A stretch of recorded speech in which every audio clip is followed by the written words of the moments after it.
Ya Nabi salam alaika, ya Rasul salam.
Bismillahirrahmanirrahim. Assalamualaikum warahmatullahi wabarakatuh. Waalaikumsalam warahmatullahi wabarakatuh. Alhamdulillah nahmaduhu wa nasta'inuhu wa nastaghfiruh wa na'udzu billahi min syururi anfusina wa min sayyiati a'malina. May yahdihillahu fala mudilla lahu wa may yudlilhu fala hadiya lahu. Asyhadu an la ilaha illallah wahdahu la syarika lahu wa asyhadu anna sayyidina Muhammadan abduhu wa rasuluh la nabiyya ba'dahu. Allahumma shalli ala sayyidina Muhammadin wa ala alihi wa ashabihi ajma'in, amma ba'du.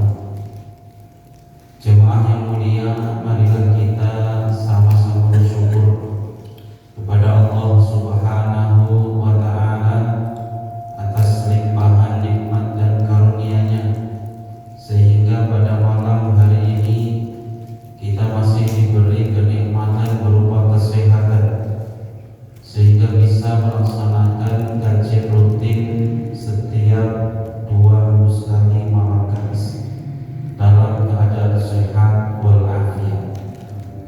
Sholawat serta salam semoga selalu tercurah kepada Nabi Muhammad Sallallahu Alaihi Wasallam yang selalu kita harapkan syafaatnya di hari kiamat.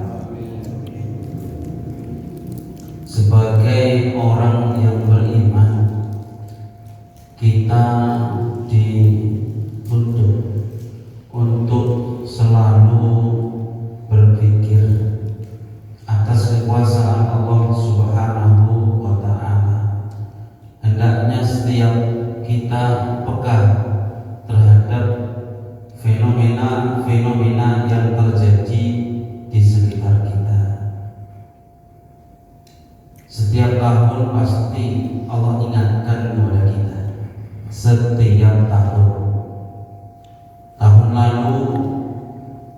saya ingat sekali ada bendera tauhid yang dibakar, sehingga rame-rame seluruh ustadz di masjid-masjid itu menyampaikan materi tentang tauhid. Akhirnya banyak dari kalangan umat Islam kembali mengenal tauhid. Kemudian tak lama dari situ ada muncul lagi seorang ulama. Ulama ini dari dulu sering ya, seorang ulama yang kemudian dikriminalisasi, habaib, para hakim, sehingga banyak orang ingin mengenal Habib itu apa, Habib itu siapa. Setiap kejadian hendaknya kita sebagai umat Islam itu tidak lewatkan begitu saja. Tapi itu semua Allah kirim, Allah menjanjikan sebagai nasihat bagi orang-orang yang berpikir, nasihat bagi orang-orang yang berpikir. Baru-baru ini Allah ingatkan kembali kepada kita, walaupun dari mana sumbernya, tapi saya melihat kita harus melihat ini semua adalah takdir dari Allah Subhanahu wa Ta'ala. Dengan Pak Presiden membuat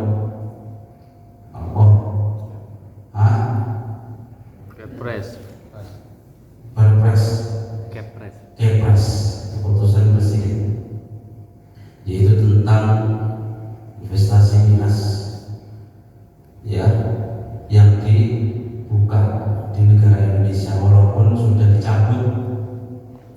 Tapi dengan itu semua umat Islam kembali mengingat bahayanya miras khamr, sehingga umat Islam yang ada di Indonesia ini kemudian beramai-ramai menyampaikan kembali bahaya tentang khamr.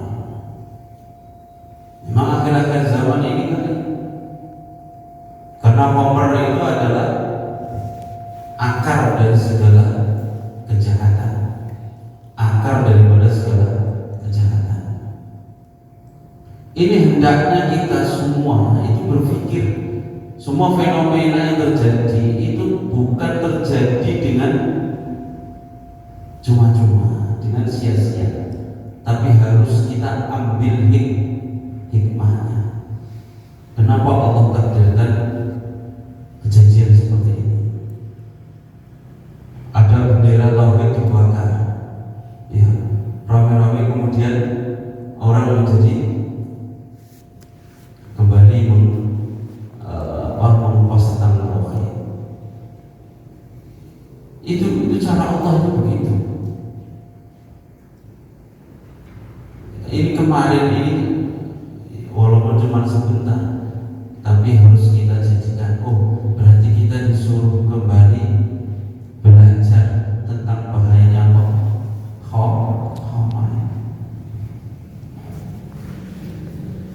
khamr kok sampai mau dilegalkan, produksinya itu sudah bahaya.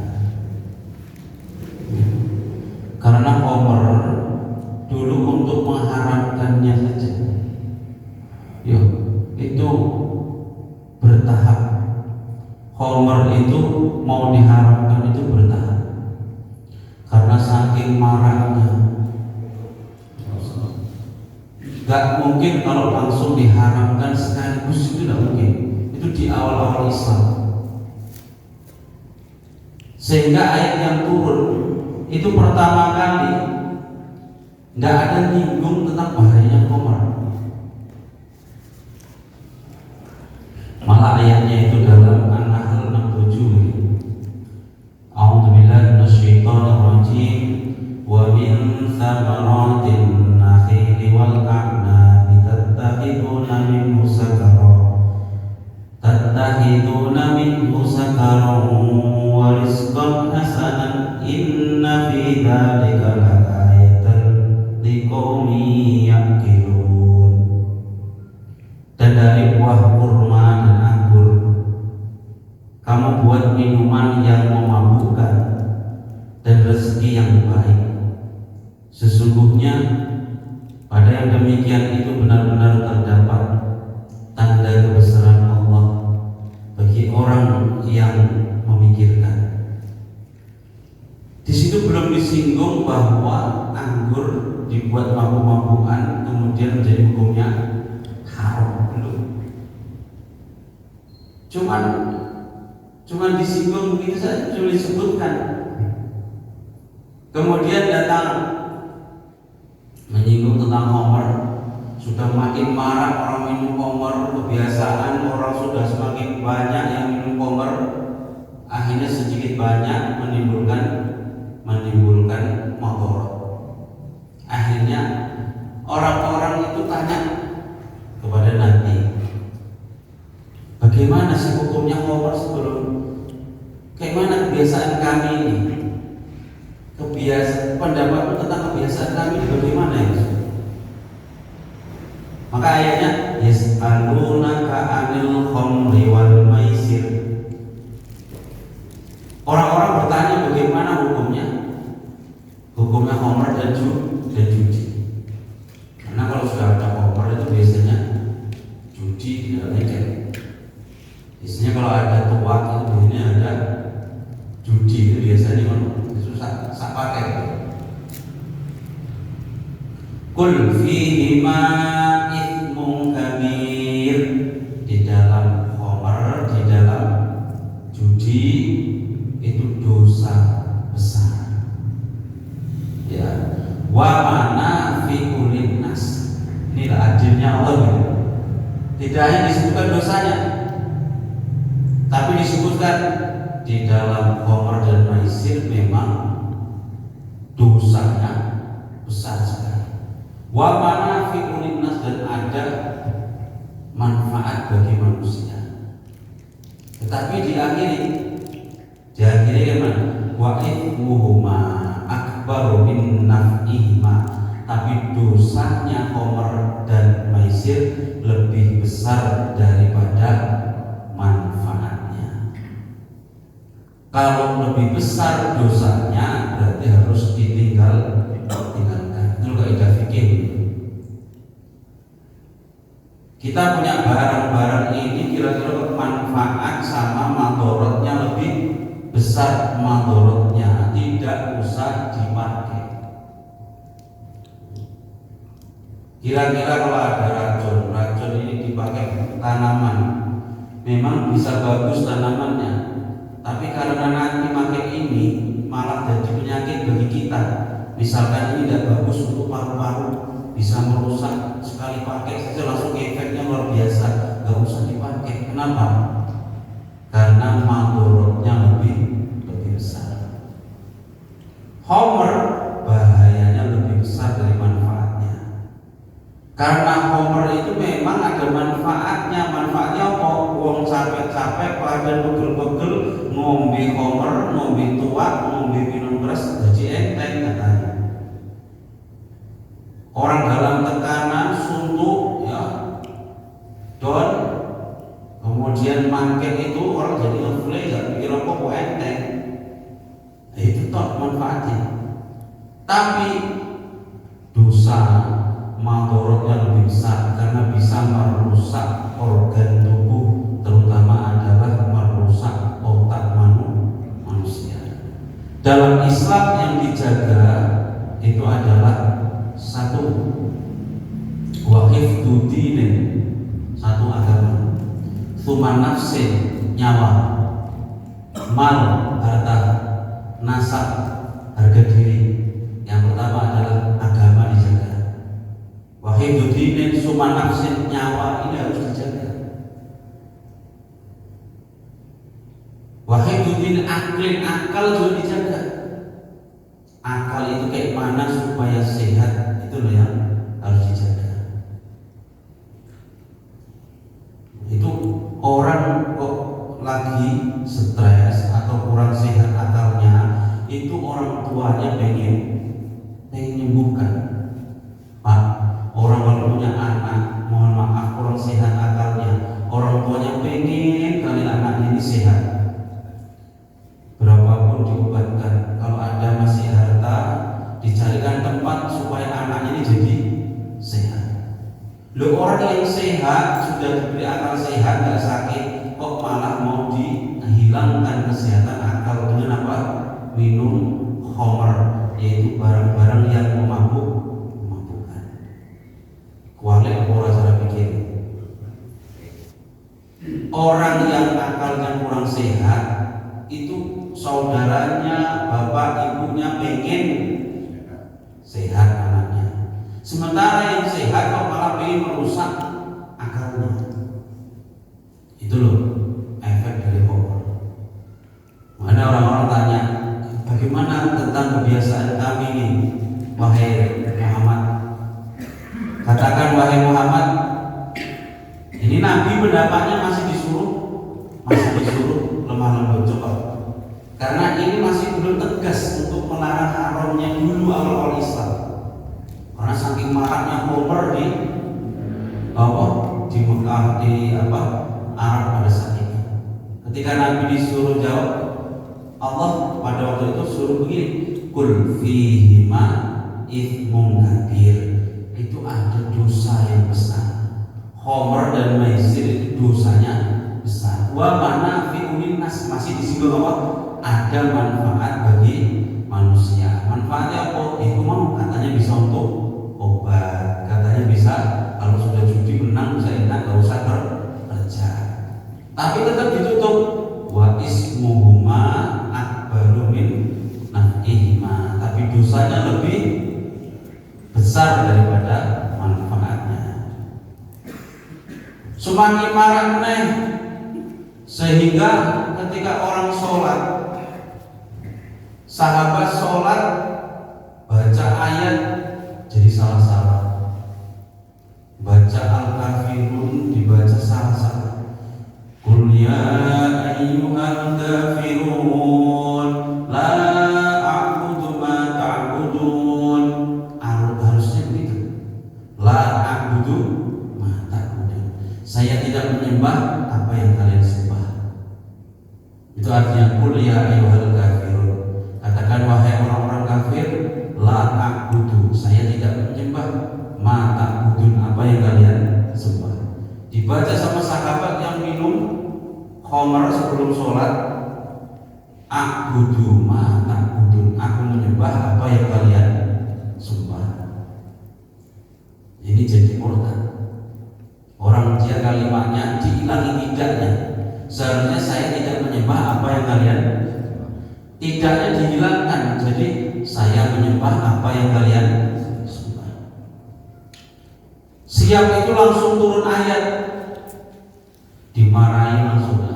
Orang zaman Nabi salah langsung diingatkan sama Allah. Ya ayyuhalladzina amanu la taqrabus sholata wa antum sukara. Wahai orang-orang beriman, jangan kalian dekat-dekat sholat sedang kalian masih dalam keadaan mabuk. Akhirnya dilarang sholat kalau lagi mabuk. Dikhawatirkan nanti baca ayat salah meneh.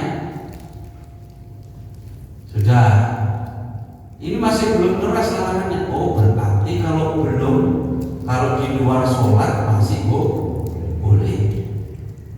Enggak sholat mabuk meneh. Yang penting sebelum sholat harus sudah terbebas dari khamr. Itu zaman dulu. Wes, akhirnya terjadi mana masalah. Gara-gara khamr mabuk, akhirnya bertarung, berantem sama kawannya sendiri, pukul-pukulan sampai berdarah-darah. Baru setelah itu turun ayat yang melarang dengan tegas khamr itu. Dilarang dalam surah Al-Maidah ayat 90-91. Ya ayyuhalladzina amanu innamal khamru wal maisiru wal ansabu wal azlamu rijsum min amali syaitan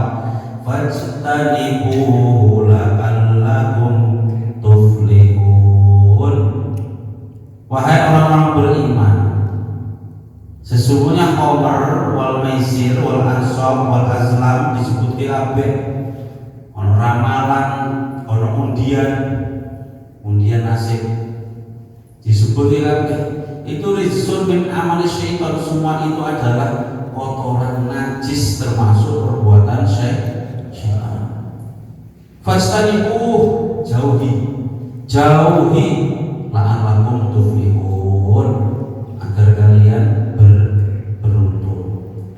Innama yuridu syaitanu ayyuki'a bainakumul adawah. Syaitan itu cuma pengen kalian musuh-musuhan, wal baghdha, dan marah-marah. Ya, caranya apa? Lewat fil khamri wal maisir wa yasuddakum an dzikrillah, dengan kalian judi, ya, undian, ramalan, itu justru malah melupakan kalian dari zikir kepada Allah. Itu cara-cara syaitan semua. Khamr, ya, ramalan, judi, undian nasib, kayak bintang-bintang, apa jenenge, zodiak, itu semua sesuatu yang bisa melupakan, menjauhkan kita kepada Allah Subhanahu wa taala.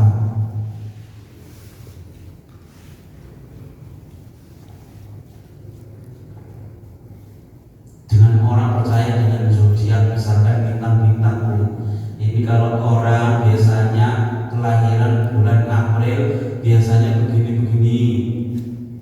Kalau orang bulan Mei biasanya watak sifatnya begini-begini, dipegangi terus diyakini. Pernah baca ini? Hati-hati mengganggu tauhid. Ya, percaya lagi podo kalau percaya bintang-bintang.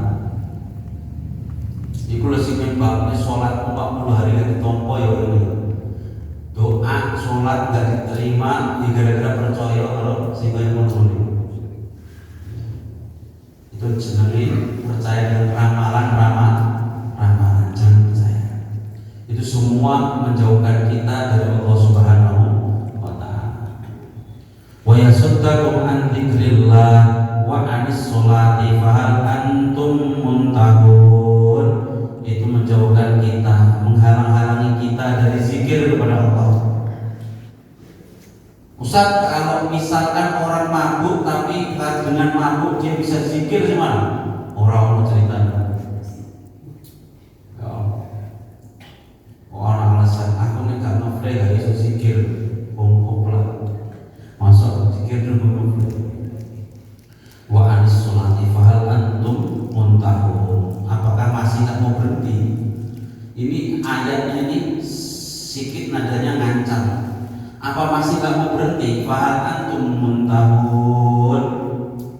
Innama yuridu syaitanu an yuqi'a bainakumul adawata wal baghdha'a fil khamri wal maisir wa yasuddakum an dzikrillahi wa 'anis sholati fahal antum muntahun. Setelah ayat ini turun, barulah benar-benar Umar bin Khattab tidak mau lagi menyentuh yang namanya khamr. Sahabat-sahabat itu sudah berhenti minum khamr. Nah, ini khamr itu tahapannya saja sampai 3 kali, setelah itu sampai sekarang. Lah khamr itu jangan diartikan cuma arak. Khamr itu semua yang memabukkan, yang menghilangkan kesadaran akal. Bukan cuma yang cair, tapi juga yang padat. Semua obat-obatan terlarang, ya, mau yang padat, yang cair. Dulu khamr itu cuma anak perasaan anggur, ya, bahasanya cuma untuk perasaan anggur. Sekarang apa ada? Perasaan anggur dipakai lagi. Modelnya sudah macam-macam. Ada ganja, ada ekstasi, ada sabu, ada ini. Kalau orang nengok ayatnya, ini kan khamr, perasaan anggur. Ini kan bukan perasaan anggur, berarti bukan khamr. Maka Nabi pernah bersabda, nanti akhir zaman ada umatku dia mengkonsumsi khamr tapi bilang itu bukan khamr. Karena dimasuk khamr dikaitkan ke ayat yang dahulu, yang dimaksud adalah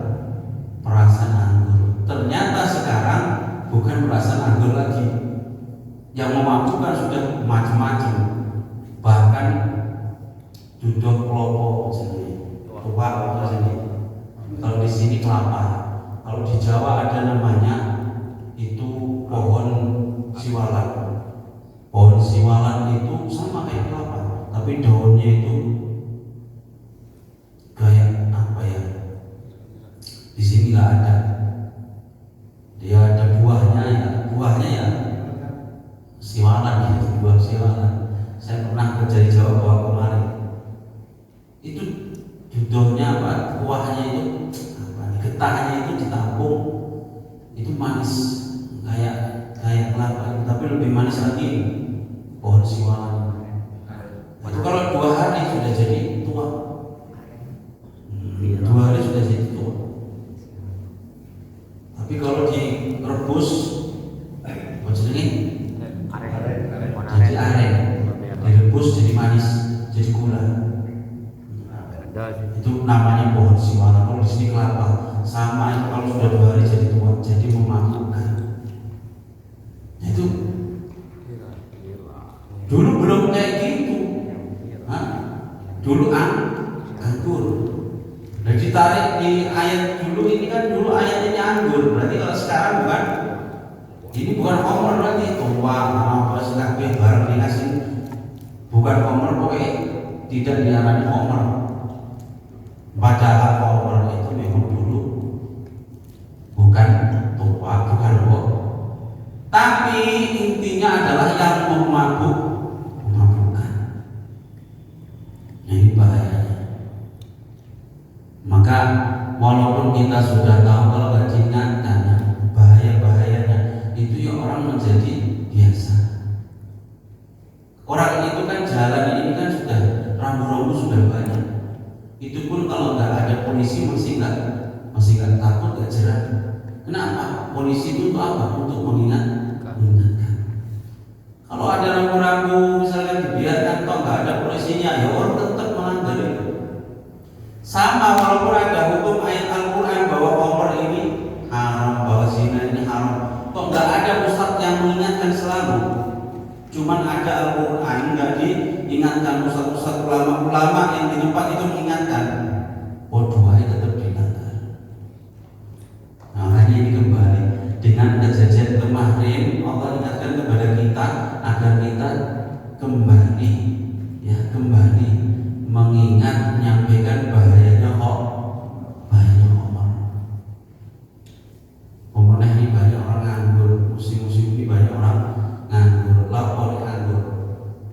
Lapo kalau nganggur, ngapain kalau nganggur? Ngumpul kalau orang nggak ada kerjanya bagus, ngapain? Kerjanya buruk. Kan bahaya. Kalau sudah bagi-bagi perbuatannya jahat itu, kemudian merencanakan perbuatan jahat karena sudah ngumpul, kan bahaya. Kalau ngumpulnya ngaji kayak gini sok, tapi kalau ngumpulnya merencanakan kejahatan, maka kita harus sering-sering mengingatkan ini, terlebih di musim-musim seperti ini. Itu sedikit tentang khamar. Karena ini melanjutkan bab semalam itu tentang sholat Jumat. Ada pertanyaan yang sering ditanyakan tapi orang masih tanya saja tentang sholat Jumat. Apa itu? Tentang sholat qobliyah ba'diyah Jumat. Saya bahkan pernah sholat yang nggak disebutkan pokoknya. Saya melihat ada yang nggak sholat qobliyah, asal siap azan terus duduk. Padahal ya saya lihat ngerti, orangnya ngerti. Cuman kok enggak. Pertama saya diam. Saya husnuzon lah, mungkin sudah sholat. Tapi kemudian isi Jumat selanjutnya, memang nggak sholat ini, asal siap azan nggak sholat qobliyah. Ternyata suatu ketika tanya sama saya, Ustaz, bagaimana hukumnya sholat qobliyah Jumat? Apakah memang ada atau tidak? Oh, berarti betul bapak ini mengikuti pendapat yang tidak ikut sholat qabliyah Jumat. Memang ada pendapat yang tidak usah sholat qabliyah Jumat. Tapi begini ya, ini saya baca bukunya Ustaz Abdus Somad. Beliau mengutip hadis pertama yang dipakai dalil, ma min sholatin mafruḍatin illa wa baina yadayha rak'atani. Setiap sholat fardu itu diawali 2 rakaat. Itu inti terjemahnya. Kalau setiap kalimat diterjemah, tidak ada sholat fardu yang tidak diawali dengan sholat 2 rakaat. Ma min sholatin mafruḍatin illa wa baina yadayha rak'atani. Nah, ini hadisnya. Tapi kalau menurut terjemahnya ini begini, setiap sholat fardu diawali 2 rakaat. Ini intinya saja. Tapi kalau saya terjemah, tidak ada sholat fardu yang tidak diawali 2 rakaat. Artinya apa? Ada sholat qabliyah. Ini hadis ini umum. Hadis ini umum. Sholat fardu 5 kali, 5 waktu. Sholat subuh, qabliyah subuh ada. Sholat zuhur, qabliyah subuh, qabliyah zuhur ada. Sholat asar, qabliyah asar ada. Sholat maghrib, qabliyah maghrib ada. Ada ya. Sholat isya, qabliyah isya ada.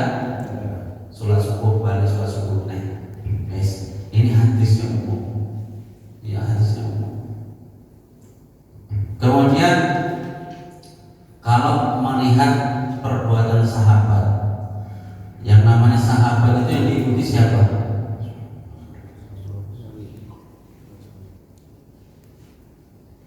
Sahabat itu yang diikuti adalah Nabi Muhammad Sallallahu Alaihi Wasallam. Apalagi sahabat-sahabat yang alim. Di sahabat itu memang ada yang alim, ada yang enggak. Ini yang melakukan sahabat yang alim, kita ikuti nggak usah ragu. Sahabat itu ada hafal Qurannya, ada cuman berapa surah, ada yang hafal semua, ada yang cuma berapa surah, itu sahabat. Tapi Nabi pernah bersabda, ashabi kan nujum. Sahabat-sahabat itu kayak bintang-bintang di langit. Bi ayyihi muqtadaitum ihtadaitum. Dengan siapapun kalian mengikuti mereka, kalian akan mendapat petunjuk. Dengan siapapun kalian mengikuti mereka, kalian akan mendapat petunjuk. Tentu sahabat yang dimaksud adalah sahabat yang alim. Salah satu sahabat yang alim adalah Abdullah bin Mas'ud. Jadi Abdullah bin Mas'ud itu pernah melakukan, bahkan menyuruh murid-muridnya. Abdullah bin Mas'ud itu sahabat Nabi yang terkemuka, punya murid namanya tabi'in. Tabi'in itu pengikut sahabat.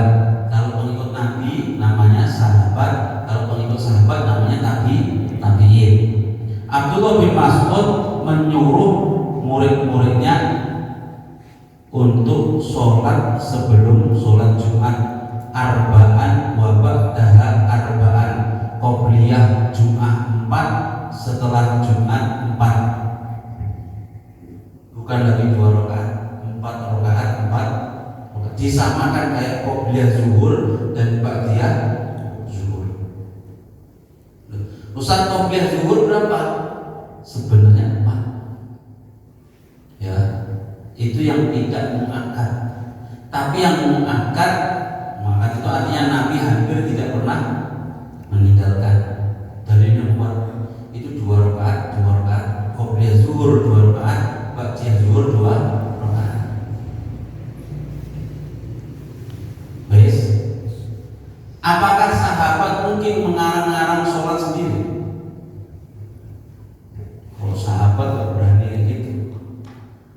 Wa kana ya'muru an-nas, dan Abdullah bin Mas'ud menyuruh manusia, wa yu'allimuhum dzalik, dan mengajarkan manusia untuk sholat qobliyah Jum'ah 4 rakaat, ba'diyah Jum'ah 4 rakaat. Disamakan seperti sholat zuhur. Yes. Wahadal asar, perbuatan sahabat yang seperti ini lahu hukmul marfu, dihukumi marfu li ana dhahir annahu sabata indahu minan nabi sallallahu alaihi wasallam fihi syai'. Jadi kalau orang sahabat yang melakukan itu hukumnya hadisnya sudah marfu. Marfu itu artinya sudah dipastikan dari Nabi Muhammad sallallahu alaihi wasallam. Terus di dalam kitab Sahih Bukhari malah dikasih bab ini, bab sholati ba'dal Jum'ah wa qablaha. Bab sholat Jum'ah dan bab sholat setelah Jum'ah dan qobliyah Jum'ah. Pendapat Ibnu Hajar al-Asqalani mengomentari bab hadis yang ditulis oleh Sahih Bukhari, walam yadhkur syai'an fi sholati qablaha. Qala Ibnul Munir fil Hasyah ka'annahu yaqulu al-aslu istiwa'u dhuhri wal jum'ah. Memang pada dasarnya zuhur itu sama seperti sholat Jum'ah. Sholat Jum'ah itu sama seperti zuhur, sehingga kesunahannya pun juga disamakan, qobliyah ba'diyahnya pun disamakan.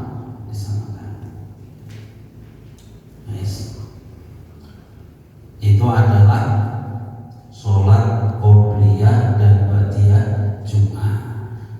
Begitu juga disebutkan dalam kitab Fiqhul Islami wa Adillatuh.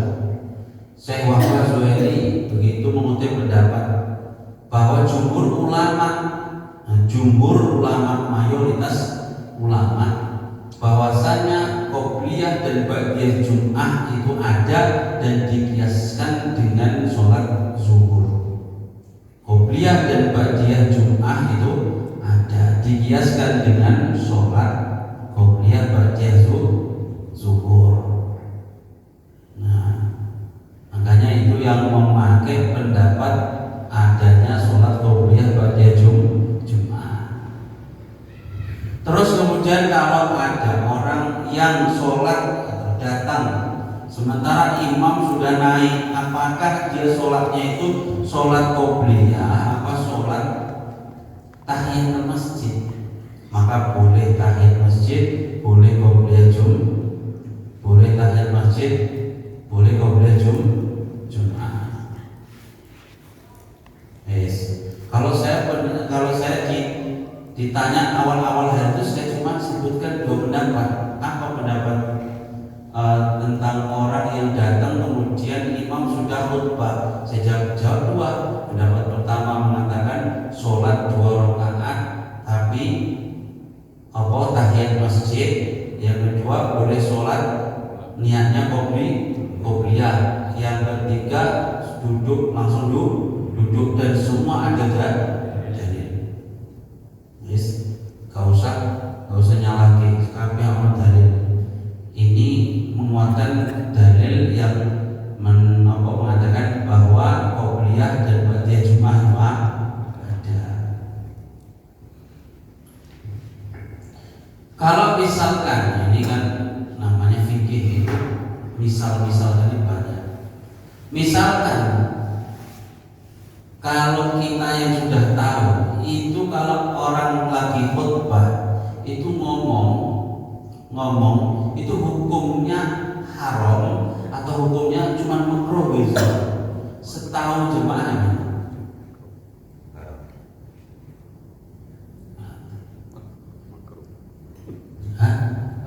haram. Kenapa haram? Apa dalilnya? Setahu bapak-bapak haram. Kenapa haram? Itu kan tidak termasuk sholat itu. Itu sudah termasuk sholat. Berarti kalau orang datang sudah sholat, dia nggak tahu menang khutbah, berarti sholatnya itu terpotong 2 rakaat. Nggak sah sholat Jumatnya. Sah apa enggak? Hah?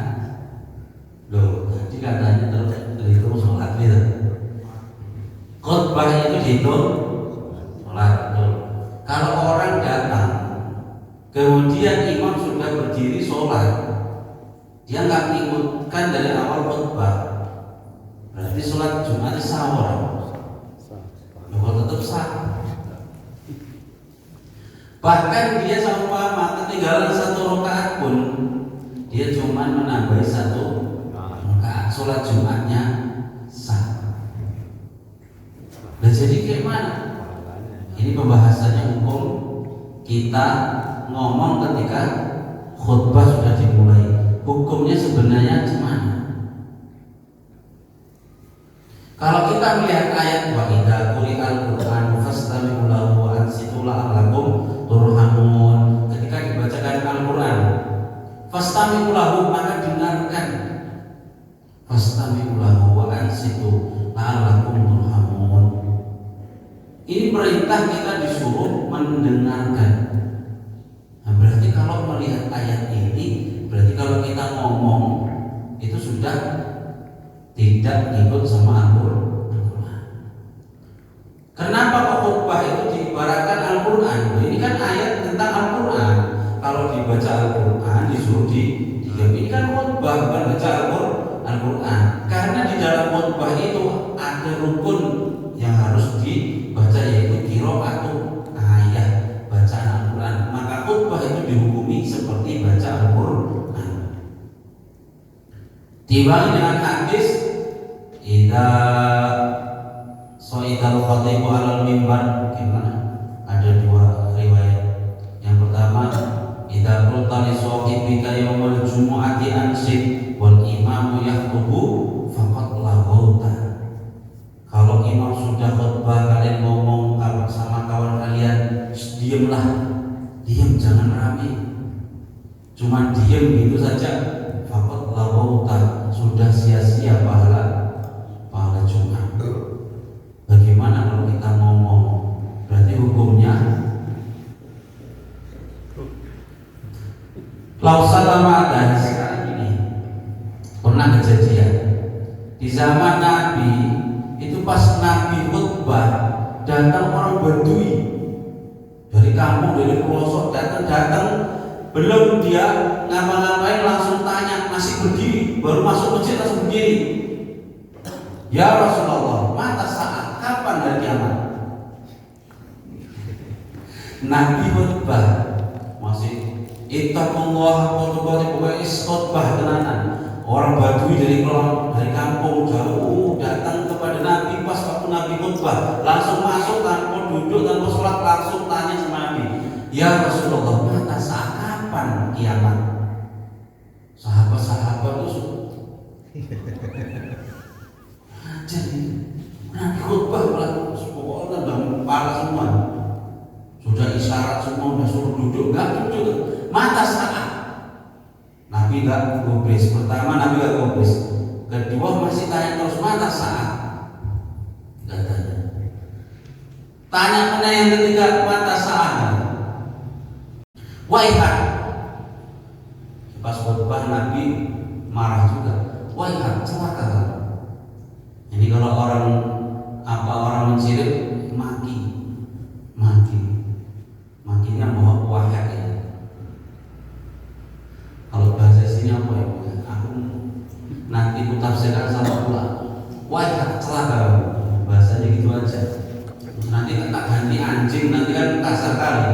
Jadi kali masuk khutbah Nabi bilang anjing. Memang gak anjing bahasanya. Wahyak, celaka.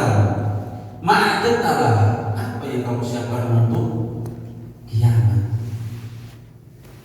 Apa kamu memang sudah siap kalau kiamat? Apa yang kamu persiapkan untuk kiamat?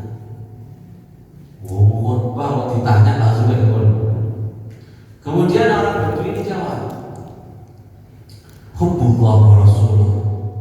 Yang persiapkan adalah cinta kepada Allah dan kepada Rasulnya. Redem. Nabi langsung redem. Dengar jawaban si Badui, yang persiapkan adalah cinta Allah dan Rasulnya. Jawaban Nabi, innaka ma'aman ahbabta, kamu akan bersama orang yang kamu sukai. Kamu akan bersama orang yang kamu cintai.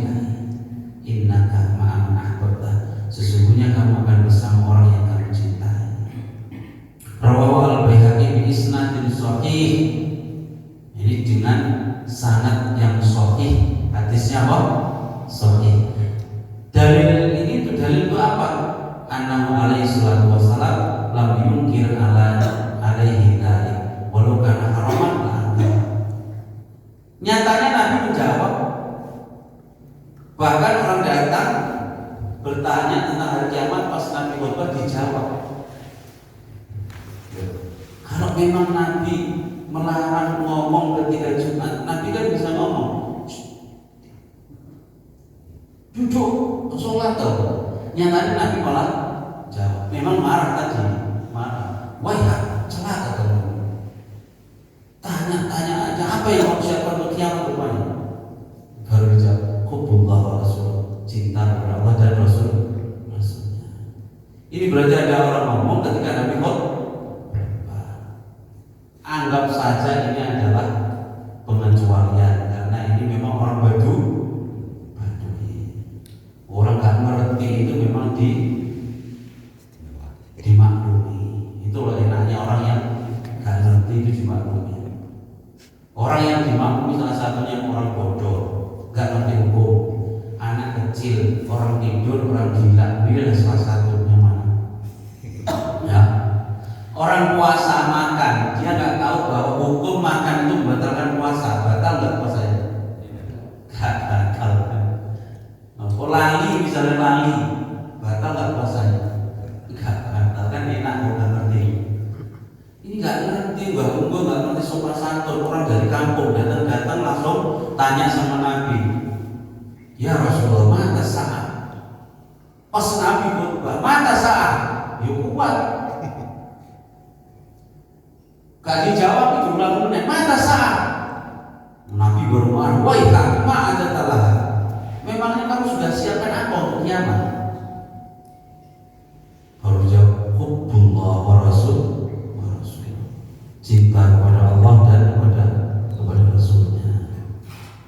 Nah, ini dalil yang digunakan bahwa ngomong di waktu orang khutbah tidak sampai haram, tidak sampai haram. Wa yajuzu al-kalam qabla syuruq fil khutbah. Tapi saya menganggap itu karena orang Badui tidak tahu. Ya. Kalau hukum aslinya tetap kita harus mengikuti hadis yang normal, yaitu idza qulta li sahibika yaumal jumu'ati ansid wal imamu yahtub faqad laghauta. Kemudian ayatnya wa idza quri'al qur'anu fa idza quri'al qur'anu fastami'u lahu wa ansitu la'allakum turhamun. Ini hadis perbandingan saja supaya kita tidak begitu mengingkari kalau ada orang mengatakan, kalau ada orang ngomong yang tidak tahu hukumnya terus kita tetap dapat pahala, begitu maksudnya. Tapi perlu disampaikan setelah sholat Jumat selesai. Tapi kalau misalkan kita mendapati orang mau bahaya, pas kita mendengarkan sholat Jumat, khotib Jumat di luar, ada anak-anak mundur, kalau nggak kita bilang dia nanti jatuh ke belakang, bahaya, bisa nanti terantuk kepalanya. Maka kita boleh ngomong, awas, jangan mundur. Nah itu boleh. Kita pas ngurungan khotbah di luar, ada anak mau nyebrang, ada kereta kencang, awas jangan nyebrang dulu. Nah ini ngomongnya kayak gini yang sifatnya untuk mengingatkan adanya bahaya, maka ini dispensasi, ini diberi keringanan, diperbolehkan. Kalau di dalam kitab ini contohnya, kalau kita melihat ada orang buta jalan-jalan mau menyemplung sumur, maka boleh kita teriak, awas sumur. Tapi contoh ini terlalu jauh kalau di sini nggak ada sumur. Sumur bola biasanya nggak cocok. Makanya saya contohkan, kalau melihat ada orang yang mau terkena bahaya, maka kita boleh berteriak walaupun ketika kita mendengar khotib sedang berkhutbah.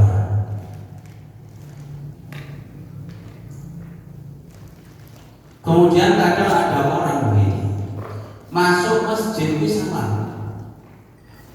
Masuk salah. Pernah ada kan?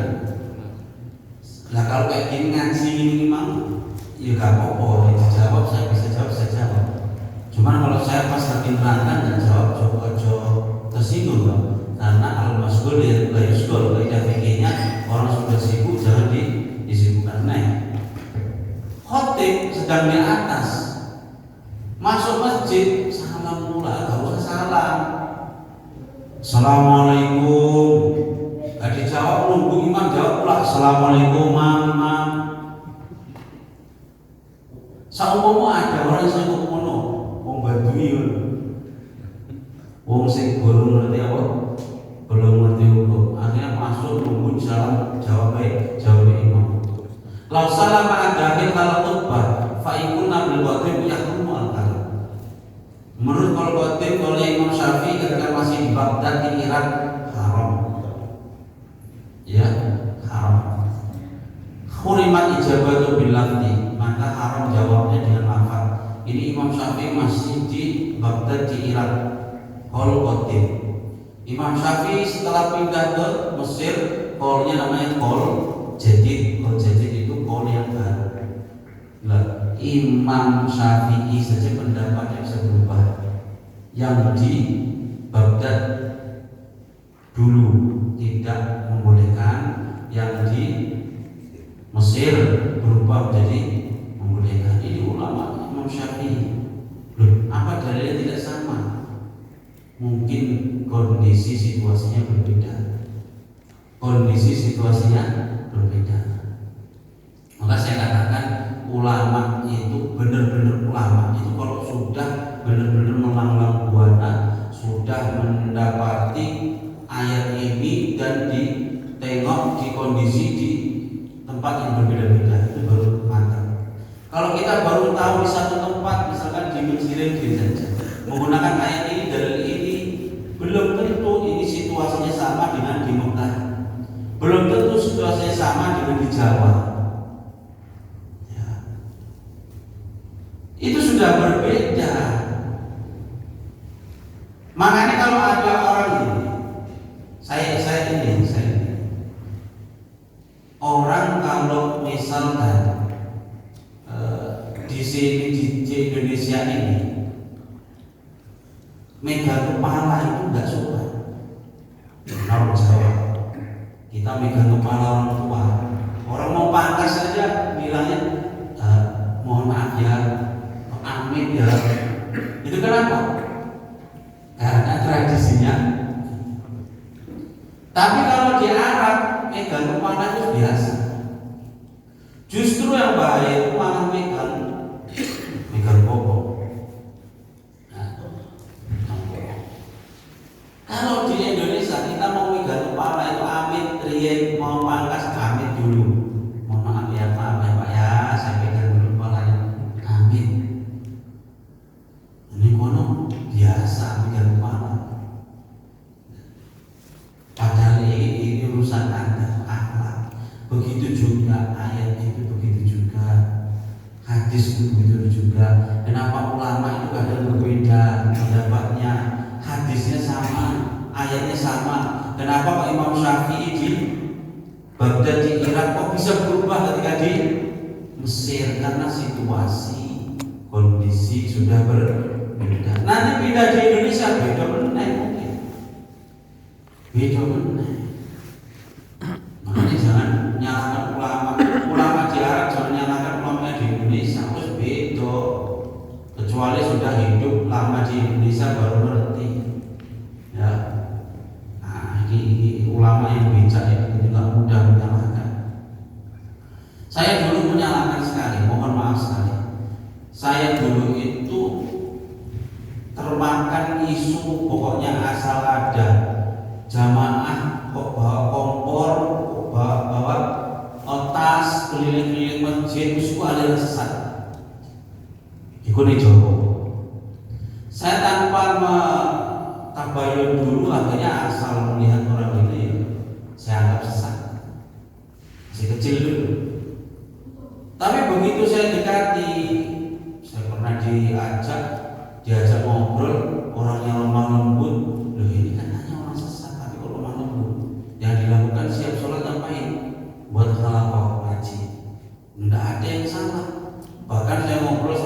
dari yang di Aceh itu ada hafal Quran 30 juz. Jadi sesatnya di mana? Itu gara-gara cuma dengar saja. Cuma dengar saja. Di sana itu jarang diterima sama kami, di kampung kami. Setelah saya pindah di sini di Darul Arafah, saya satu kamar sama kawan ini jamaah takbir. Akhirnya di situ saya diceritai semua, saya diajak lagi ke markas, saya diajak lagi ke kampungnya, diceritai bagaimana dakwahnya. Dengan begitu saya jadi paham, jadi mengerti. Jadi nggak bisa kita langsung menyalahkan yang di sana begini itu salah, itu hukumnya begini salah, nggak bisa. Karena kita harus benar-benar mengetahui situasi dan kondisi. Ini Imam Syafi'i beda ya. Ada qaul qadim, ada qaul jadid. Ada qaul qadim itu ketika Imam Syafi'i masih berada di Baghdad di Irak, qaul jadid ketika sudah ada di Mesir. Menurut qaul qadim haram jawab salam ketika khotib di atas mimbar. Khotibnya jawab salam haram, yang apa itu? Yang nyalami pun haram juga. Mau khotib ngomong kok disalami. Seharusnya kita disuruh diam waktu khotib khutbah, kita disuruh diam. Jadi yang salam haram, nanti khotibnya jawabnya juga tidak boleh. Khurimat ijabatu bil lafzi wa yustahabu bil isyarah, tapi jawabnya cuma dengan isyarah saja. Dengan isyarah. Kama fi hali sholat, seperti ketika kita dalam keadaan sholat, kalau ada orang salam di belakang kita pakai isyarat. Ya. Walau atau syakhsun, saumpama kalau kita ada mendengar orang wahid bersih, ya, maka jawabinya imam khotib itu gimana? Jawabnya hukumnya kayak mana? Jawabnya orang wahid gimana? Sunnah wahid haji. Ada orang bilang alhamdulillah, kita mengucapkan mana? Ya rahmatullah. Kemudian orang jawab bilang yahdikumullah, ya kan? Saling mendoakan. Lalu waktu khutbah terjadi,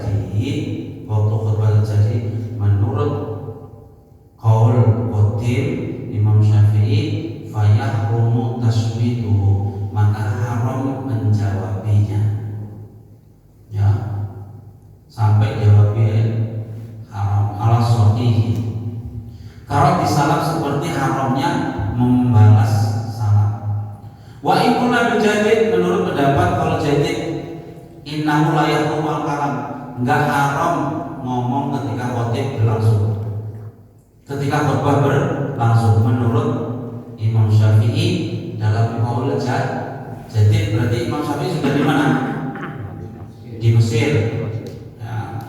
Innahu la yahrumu al-kalam fa yajuzu salam wa tasbih bilang-bilang. Maka boleh jawab salam, boleh jawab wahid tadi alhamdulillah, yarhamukallah, boleh menurut qaulnya Imam Syafi'i yang jadid yang sudah ada di Mesir. Fa yajuzu salam, maka boleh membalas salam dan membalas orang wahid tadi bila khilaf. Wa hal yajibu salam fi khilaf. Tentang wajibnya membalas salam orang yang baru masuk ketika khutbah berlangsung. Kalau kita tidak ada khutbah kan jawab salam wajib. Ya, kita memulai salam hukumnya sunnah. Jawab ini wajib. Ini harus kita ketahui. Makanya kalau ada orang salam, pas kita ngantuk orang jawab, gak dijawab itu dosa. Nah, karena kalau tidak dijawab itu dosa karena wajib. Cuman kalau jamaah cukup perwakilan beberapa orang yang jawab sudah sah. Kalau kita sendiri, kita disalami assalamualaikum, wajib kan? Senggondok-gondok kayak mana kita kalau disalami harus ya enggak dong. Orang sekarang enggak, dia nggak bisa ego, mana kewajiban. Akhirnya ketika disalami kewajiban tidak dilaksanakan. Lagi kita emosi disalami assalamualaikum, pas emosi jawabnya orang egonya kan, gengsi kan, orang lagi marahan kok jawab salah, padahal itu hukumnya wajib. Jawab salah wajib. Kalau memulai sunnah, tapi pahalanya lebih banyak yang mana? Yang mulai, ya, yang mulai. Minta maaf sama maafkan itu berat mana? Hah? Berat memaafkan. Iya. Padahal menurut saya lebih berat minta maaf. Minta maaf itu bagi saya, minta maaf itu campur malu, campur gengsi. Iya. Kalau maafkan itu menurut saya mudah sekali. Entah karena saya anggap kalau semua orang nggak ada dosa gitu. Tapi memaafkan itu mudah sekali. Nah, untuk apa kita tidak memaafkan, untuk apa? Kalau kita simpan malah ganggu hati kita. Jadi bagi saya memaafkan itu lebih mudah daripada minta maaf. Justru kalau saya mau minta maaf itu masih ada gengsinya. Boleh bapak-bapak kan ngerti lebih berat memaafkan. Berarti masih penyakitan dari bapak-bapak. Mau memaafkan kok sulit. Lebih mudah mana, memaafkan atau minta maaf? Hah? Tetap memaafkan. Memang memaafkan itu mudah sekali, Pak. Kenapa? Kalau kita nggak memaafkan, berarti kita masih ada dendam. Berarti masih ada rasa benci. Nggak bisa kita masuk surga bahwa hati yang masih ada dendam, masih ada benci. Itu loh, kalau bapak ngikuti caraku yang kayak gini sama masuk surga semua. Nggak usah nyimpen dendam, nggak usah nyimpen benci. Kalau emosi sekejap tidak masalah, tapi dendam, benci jangan sampai. Ya. Nggak iso mlebu swarga nek si orang dendam, si orang benci. Makanya memaafkan orang itu mudah sekali. Justru kalau saya punya salah, mau minta maaf langsung deh. Kenapa? Masih dihinggapi rasa gengsi. Ini anak lebih muda daripada saya minta maaf dibuat gengsi kali saja.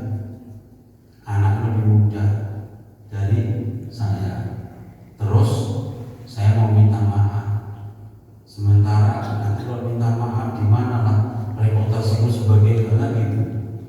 Masih ada rasa gengsi. Tapi kalau memaafkan, kita ini siapa? Kok nggak mau memaafkan, kita ini siapa? Terus kalau kita pertahankan, apa gunanya untuk kita coba? Kalau kita nggak memaafkan, gunanya untuk kita apa? Dunia dan akhirat itu. Paling yang biar kapok, biar tahu rasakan gitu aja. Manfaatnya apa? Biar nggak diulangi lagi gitu. Mana bisa ya? Jadi mudahkan, memaafkan itu mudah. Ya. Mudahkanlah untuk memaafkan. Tapi kalau minta maaf harus cepat-cepat kita usahakan itu.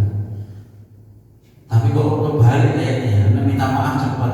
Maaf gak, yang penting harus minta maaf ya. Itu karena itu makanya bapak-bapak bilang lebih mudah minta maaf gitu kan. Ya, minta maaf gampang. Urusan maaf orang yang penting harus minta maaf. Tapi ini aku justru lebih berat minta maaf daripada memaafkan. Karena aku sudah biasa memaafkan, itu sudah biasa. Yes.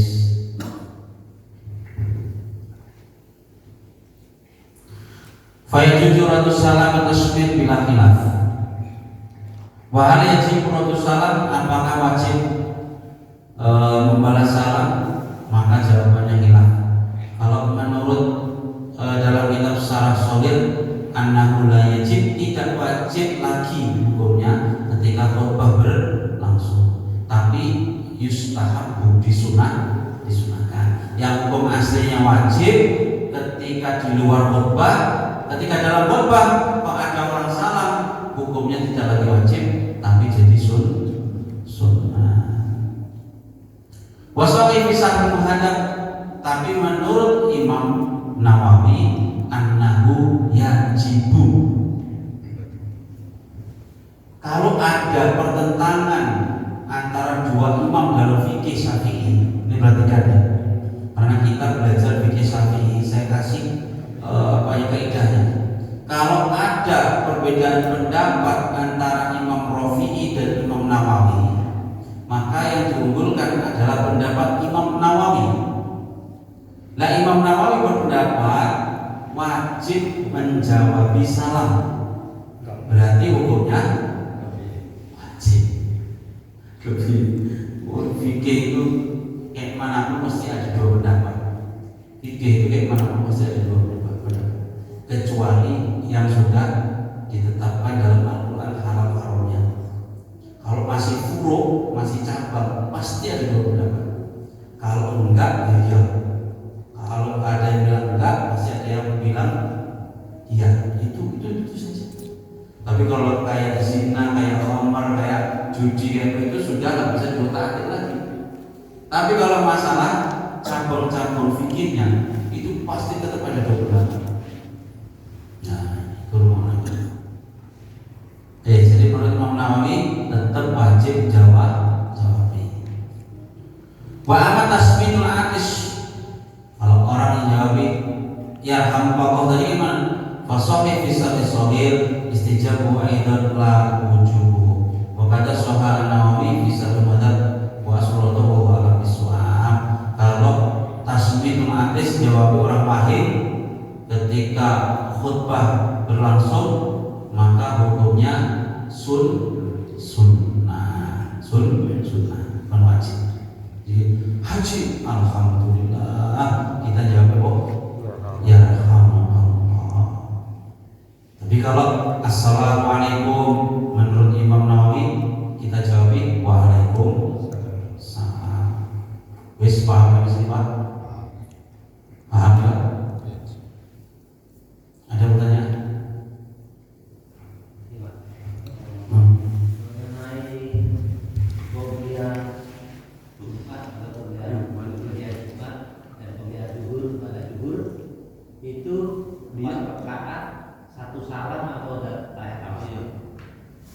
Nanti satu salam. Tapi ada yang dibuat dua salam.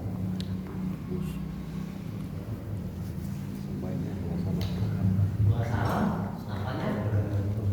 Apa niatnya? Iya juga. Dua. Tapi di sini tadi satu salam. Yang di hadis ini, yang di buku satu sunat menjadikan 4 rakaat diakhiri satu salam. Nah, artinya apa? Satu salam 4 rakaat. Cuman kita kan mengikuti hadis as-sholatu masna. Sholat sunnah itu dua. Jadi dikiaskan di situ ya 2 rakaat salam, 2 rakaat salam.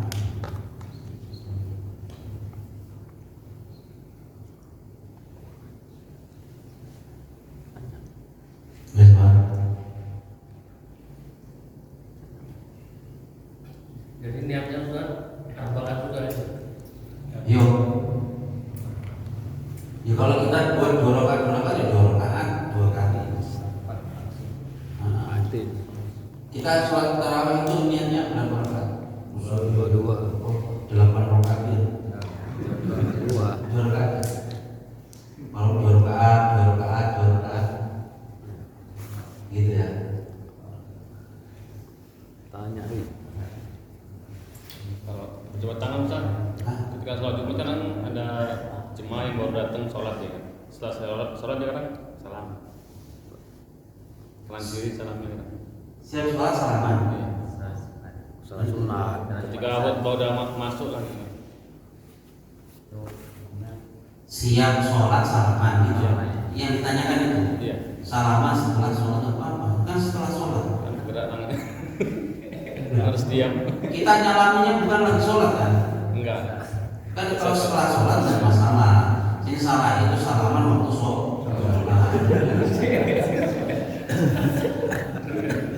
Loh iya maksud waktu sholat salaman.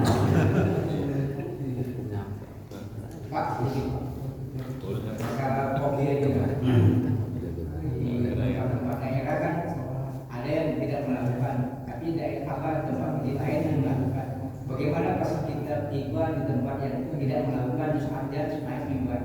Apakah kita nanti kalau kita terus ada kan di situ tidak melakukan Sekali aja. Qobliyah Jumat. Iya. Di situ saat itu nggak ada melakukannya, kan ada juga saudara-saudara kita yang tidak melakukan Iya. yang pertama dia bisa naik gitu kan. Tapi kita melakukan sholat Qobliyah Jumat. Karena di apa kan kita Semua nggak ada yang melakukan. nggak ada. Nah maksudnya bagaimana? Tapi kalau di masjid-masjid yang apa kita melakukan sholat Qobliyah Jumat, berarti bolehkah kita tidak melakukan Qobliyah Jumat di saat kita Jumat? Ya boleh-boleh saja kan sunnah. Sunnah. Sunnah. Imam Syafi'i kunut, tapi kalau di tempat Imam Malik kan ya saling menghormati. Tidak apa-apa itu, jangan dipaksakan. Mataku ini kok, ini orang semua ini harus ikut ke saya, jangan malah kita yang tamu malah maksa. Berarti kita harus tahu diri gitu Pak. Ya, Boleh nggak? boleh. Sebaiknya sebaiknya kita. Kan ada saudara-saudara kita. Iya. Tahu siapa namanya? Abdurrahman Sutis. Pernah diundang ke Masjid Istiqlal. Imam sholat subuh. Orang itu sudah mikir, ini kunut orang kunut imam. Allahumma hdina fi man hadait wa afina fi man afait. Imam Abdurrahman Sutis. Di sana di Masjid Istiqlal. Kenapa? Tahu dia datang di tempat yang mayoritas mazhab Syafi'i. Jangan justru malah ini semua harus ikut saya imamnya. Bagian itu ulama itu mengerti. Kita ini Pak, masalah ini Pak dengan sholat ini kan. Ada juga pernah saya mendapatkan sholat di hari Jumat subuh dia pakai sujud apa? Iya. Bagaimana? Nah, kenapa Pak sujud? Sujud tilawah memang sunnah. Sunnah itu. Sujud tilawah ikuti. Nah, itu himbauan juga sebelum sujud tilawah kalau bisa disampaikan jemaah. Ya bagus itu. Kenapa kalau bisa di masjid ini kan sunnah tuh Pak. Nanti. Ada orang masjid Nanti tahu Pak. di sini gitu. Setiap Jumat sekali gitu. Ya sekali-sekali biar ada sinar. Nanti kalau nggak dipakai itu sujud tilawah, sewaktu kita baca ayat sajadah, nanti nggak dibaca.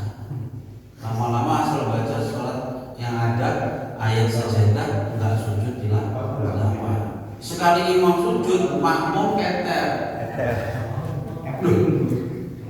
Belum rukuk kok sujud subhanallah, subhanallah. Padahal makmum sih belum paham. Itu namanya sujud tilawah. Teriak-teriak subhanallah.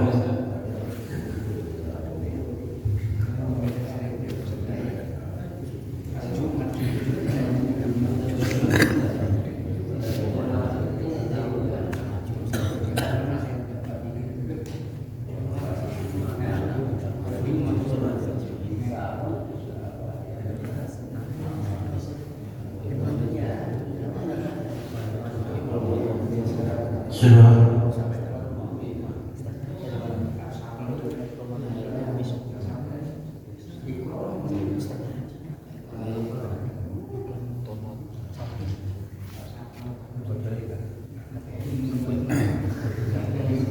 Satu Ustaz mengenai imam ini. Seperti di Masjid Agung kita lihat ya kan, lain yang khutbah, lain jadi imam sholat Jumat itu. Gimana? Lain khutbah. Oh lain, ya benar apa? Di Masjid Agung itu kan gitu.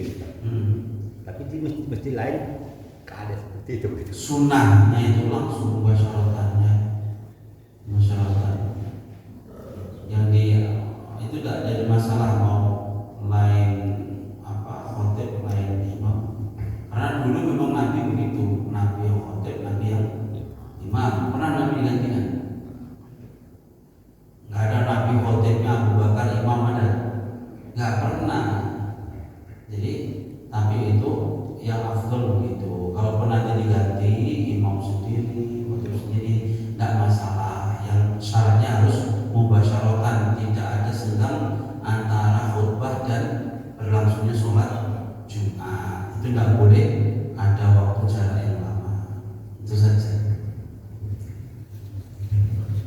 salaman setelah sholat. Anil Bara bin Azib qala Rasulullah sallallahu alaihi wasallam ma min muslimani yaltaqiyani fi nasabahani illa ghufir lahum qabla ayyaftariqa.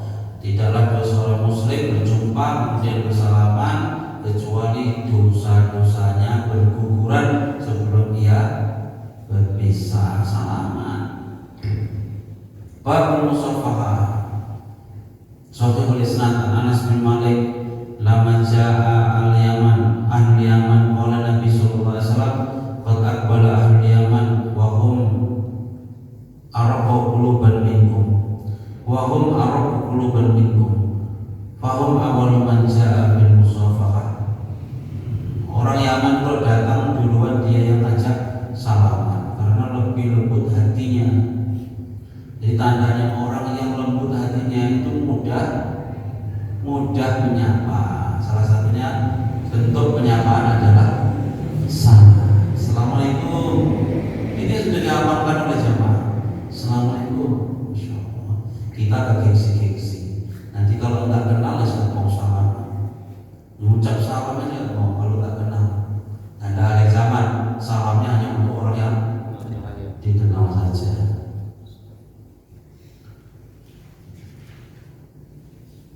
An qadadah qal qultu li Anas kana musafahatu fi ashabin Nabi sallallahu alaihi wasallam qala na'am. Apakah ada salaman di zaman sahabat Nabi itu, apakah ada? Ya. Jawaban Anas, nah, yuk ada. Anas itu siapa? Anas itu adalah pembantunya Nabi 10 tahun ketika di Madinah sampai Nabi wafat. Jadi tanya tentang salaman, apa ada di zaman Nabi salaman itu? Ada.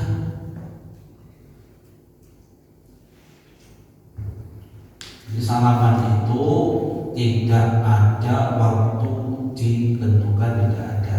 Karena tidak ada larangan, maka tidak apa-apa. Yang penting tidak mengganggu ibadah yang lain.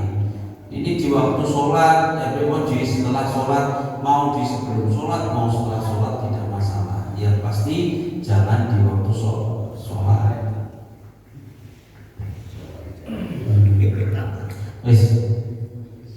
Sudah. Ada suatu pendapat bahwasanya mereka bilang kalau hadis itu kalau tidak terhubung dengan Al-Quran mereka tidak menganggap, tidak apa ya, tidak dipakai betul hadisnya.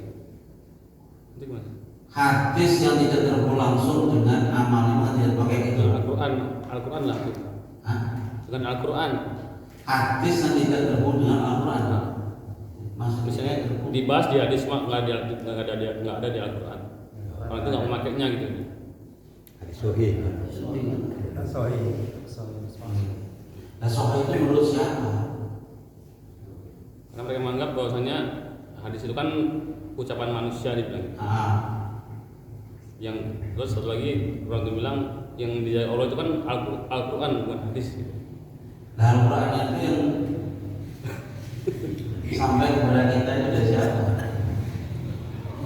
Saya tak tanya. Ono beda-bedakan Al-Quran sama hadis. Itu kelompok yang ingkar sunnah. Ya. Ada kelompok itu model-model tidak mau pakai hadis doang. Itu jenenge mungkir sunnah, mungkir hadis. Itu sesat. Jelas. Yo. Karena tidak ada apa jenenge ma'alai sunnah di wasabi. Enggak mau pakai hadis Nabi. Cuman enggak mau pakai hadis Nabi. Enggak bisa ya. Ada yang kelompok mengingkari Quran. Enggak mau pakai Al-Quran. Qurannya beda. Ya, Qurannya sudah beda. Qurannya Ahmadiyah, maaf ya. Itu beda dengan Quran kita. Qurannya Ahmadiyah, bukan Muhammadiyah, Ahmadiyah. Nabi Nisbido Mirza Gulam Ahmad. Itu hati-hati itu. Ya. Jadi kalau ada orang itu hadis nggak usah dipakai, hadis itu omongan manusia, ada salahnya. Tapi kalau Al-Quran sudah pasti benarnya, itu sudah nyala. Omongan di situ saja sudah nyala. sepakati itu sumber hukum itu ada Al-Quran, ada hadis, ada ijma, ada qiyas. Itu pegang teguh, gak bisa diutaatin. Gak ada Al-Quran, gak ada di hadis, kita ngikut ijma itu kesepakatan ulama di saat sahabat, tabi'in, setelahnya itu namanya ijma ulama. Qiyas kemudian dikiaskan dari ayat, dari hadis, dari perilaku ulama pada saat itu sahabat atau tabi'in dikiaskan. Itu namanya ijma dan qiyas. Cuman pakai Al-Quran, gak mau pakai hadis, pakai hadis gak mau pakai Al-Quran, repot. Kita tahu sholat itu cemana, nggak disebutkan dalam Al-Quran. Kita tahu sholat zuhur berapa rakaat, nggak disebutkan dalam Al-Quran.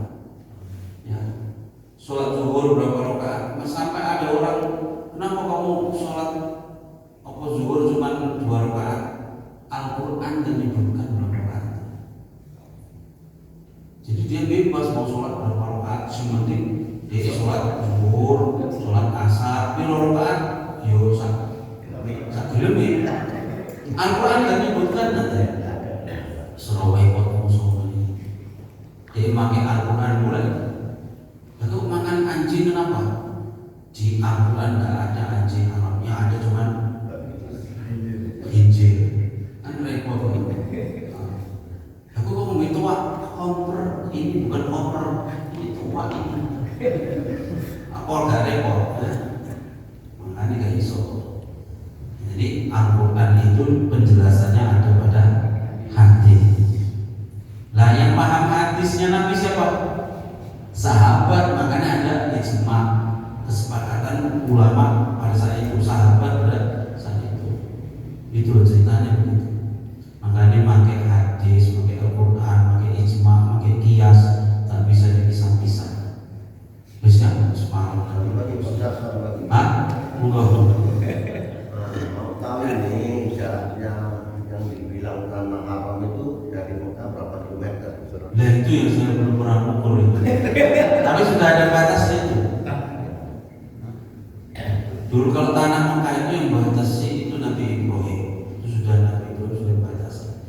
Begitu di Madinah yang batasi Nabi Muhammad. Jadi tanah haram, 2 tanah haram itu Mekah, Madinah. Mekah yang batasi Nabi Ibrahim, Madinah yang batasi. Hanya saya Ibrahim merasa. Malah tanya saya. Ya. Kadang ini Pak, saya baru melihat apa itu menurut si Somad itu kalau kita kiblat yang masih mengarah ke tanah haram itu sahabatnya. Sementara kadang kita kan ada merah dulu. Oh ini mau bahas masalah kiblat. Masalah kiblat langsung ya. Jadi kan kalau yang sudah termasuk kiri itu masalahnya harus ke Afrika. Itu kalau orang di Arab. Kalau orang tinggalnya di Arab memang harus menghadap ke Mekah. Arab Mongol. Kalau kita di daratan Arab, nih mono, sak pulau, sak daratan harus menghadap ke Mekah. Orang kalau menghadap ke, tinggal di Mekah harus menghadap ke Ka'bah. Orang kalau di Masjidil Haram harus menghadap ke Ka'bah persis. Orang kalau sudah di luar dari Arab, di Indonesia, di Filipina, itu menghadap ke tanah Arab. Jadi kalau tanah menghadap ke arah tanah Arab, bahasanya arah itu pokoknya arah. Jadi kalau arah itu nggak usah ainun Ka'bah, pokoknya arah. Sebetulnya yakin. Mau arah di mau arah wetan langsung. Kalau ini ngidul tuh ngalor itu. Ngetan ngidul. Itu jenisnya arah. Apakah saya bilang ngetan langsung ngidul ke timur ke selatan ini apakah tepat? Belum tentu tepat. Begitu juga. Sebenarnya kita mengarah kemana? Ka'bah itu kemana? Yuk arah sana barat. Wis ngarah Ka'bah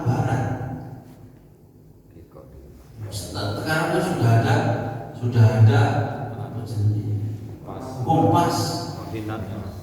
Sudah ada kompas. Jadi macam sini Ustaz, ini lurus gini Afrika ke sana. 30 Iya. derajat ke kanan. Ini lurus ke Afrika. Maka saya katakan itu arah, itu sudah pendapat ulama sudah terjawab dua dari dulu. Ya, masalah kiblat. Dua pendapat, yang satu mengatakan arahnya saja sudah sah. Yang satu ini sudah ada kompas didukung dengan kompas, jadi harus mengikuti kompas. Boleh mengikuti dua-dua. Makanya saya misalnya tidak setuju ada pendapat mengatakan kalau sholat kok menghadap tidak sesuai dengan kompas tidak sah sholatnya. Itu yang saya tidak setuju. Itu yang bikin ramai masyarakat begitu. Ya karena gini Pak, dari sini pun yang ini waktu sholat ada yang lurus, ada yang Nah, kalau itu pernah saya sampaikan begini, di mazhab Hanafi asalkan belum menghadap ke sana, itu masih sah. Ini pendapat yang paling ringan. Asalkan tidak menghadap betul-betul ke sana sampai ke sana. Karena kata ada hadis mengatakan ma bainal maghrib wal masyriq qiblah. Itu Nabi di Madinah. Ma bainal maghrib wal masyriq qiblah. Kenapa? Karena kiblatnya orang di Madinah itu menghadap ke sana. Menghadap ke sana. Maka Nabi bilang arah di antara maghrib barat dan maghrib wal masyriq, barat dan timur itu sudah kiblat. Itu artinya apa? Pokoknya mau merek sana sedikit, mau merek sana sudah kiblat. Ini hadis umum yang dipakai untuk ketika orang sudah payah sekali mencari kiblat, sehingga dengan begitu keyakinannya sudah mentok, masih ada sedikit salah, sudah tidak masalah. Ya, memang itu yang dipakai oleh mazhab Hanafi. Kalau kita pakai yang mana? Ini yang dipakai oleh kiai saya juga di Jawa, rata-rata masih pakai kiblat yang dulu. Di pondok pesantren masjid sudah ratusan tahun, tidak diutak-atik, tidak dirubah kiblatnya. Yang dipakai oleh sholat Syekh Maimun, ulama-ulama sebelumnya yang sudah terkenal alimnya, paham Al-Quran, paham hadis, itu semua kiblatnya sama seperti dahulu. Mau diutak-atik orang nggak ada yang berani. Kenapa? Karena tetap memakai pendapat ulama yang mengatakan arah syatro masjidil haram. Arah itu tidak ainul Ka'bah. Arah itu tidak ainul Ka'bah. Arah itu tidak ainul Ka'bah. Cuman kalau kita mazhab Syafi'i, kalau bisa satu masjid satu arah. Ya. Kalau bisa satu masjid satu arah. Tapi kalau misalnya punya pendapat sendiri-sendiri, pakai pendapat yang paling lemah itu mazhab Hanafi. Ada yang sini sedikit, ada yang sini sedikit, silakan. Tetap sah sholatnya. Tapi jangan katakan tidak sah sholatnya. Jangan katakan begitu. Sah sholatnya tidak, itu urusannya Allah. Wajib dipanjangkan lebar, manapun pendapatnya ada dua. Mau kita ke arah yang sesuai kompas, benar. Mau kita cuma mengikuti syatro masjidil haram arah juga benar. Itu yang saya ikuti. Jadi saya sholat di mana saja, di masjid, di tempat kami itu ada 3 masjid. Masjid yang sini Takwa itu lempeng, belum dikemas. Saya sholat situ santai aja. Orang bilang nggak sah, saya santai aja. Kenapa? Saya tahu ilmunya. Orang kalau tahu ilmunya itu nggak ragu-ragu. Sholat itu nggak sah, suka hatimu aku sholat ini. Sholat itu nggak sah. Saya terima sholat kowe ya. Sholat yang mana sih iki lho, sing masjid sing di kompas sing sesuai pemerintah. Aku sholat di kono sah yo sah. Orang masjid kono silaturahmi, jadi sholat di kono gak sah. Jadi sholat aku sholat di kono yo sah. Sholat gak sah. Saumpama orang itu sudah ngerti banyak baca tentang pendapat. Ini pendapat Hanafi, ini pendapat Syafi'i. Syafi'i pendapat pasti tidak akan nggak akan mudah menyalahkan orang lain. Saya tahu pertama ya menganggap orang itu ini tidak sah, ini tidak sah. Pokoknya hati ini kabeh salah ini, wah nggak cocok ini si benar kayak aku. Pertama begitu. Tapi kalau sudah baca ini pendapat imam ini pendapat ini, oh iya. Lah ngapain kita ngotot-ngotot? Apakah kita tahu kita ini sudah paling benar daripada imam yang ini? Padahal imam ini nanti imam besar, Imam Hanafi, Imam Ahmad, Imam Syafi'i, Imam Ahmad, mereka berbeda pendapat. Kita belum sampai ke derajat ilmu mereka. Apa yang ngotot lagi mereka itu? Dengan kita ngotot pendapat kita, berarti kita sudah nggak sama dengan imam yang satu ini. Kalau kita belajar pandaian mana kita hadis sama imam yang ini, kan sudah jauh kita. Ini aja masalah sana. Nah, makanya di sini tadi saya bilang Ini kita imam, makmum, ada yang merek, ada yang lempeng. Jadi kalau imamnya merek ini kurang bagaimana?